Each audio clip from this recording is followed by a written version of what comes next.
Another day mga kamanok, may mga nagtatanong sa akin at may nakikita din akong mga post tulad nito kung magkano daw ang presyo ng Serama. Marami po tayong malulupit na breeders dito sa Pilipinas na pwede nyong mapagtanungan. Ang presyo po ng Serama ay dumidepende sa dalawang bagay na ito. Ang una ay yung bloodline. Sa mga matagal na breeder ng Serama ay alam na ito.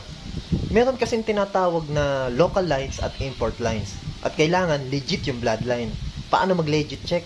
Simple, tanungin mo yung kausap mo kung kanino kinuha yung linyada at i-verify mo doon mismo sa kinuhanan kung sa kanya talaga ang kinuha yung linyada. So, dyan pa lang ay malalaman mo na ang pinagkaiba. Pero hindi porket local lines ay mura.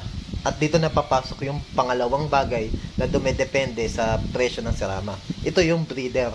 Si breeder ang makakapagsabi kung magkano ang out niya sa kanyang mga Serama. Mapa PQ, BQ at SQ, si breeder po ang magpapasya ng presyo.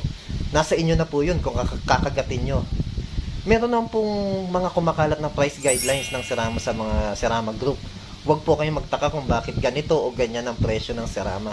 Sa patuka lang po pinagkaiba niyan sa mga malalaking breed ng manok.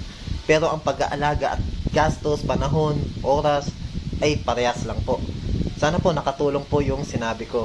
Wag po sana kayo maguluhan. Feel free po na magtanong kayo sa mga legit breeders. Mababait naman po yan. Mga chick boy lang po. Hindi po, joke lang po. Salamat po.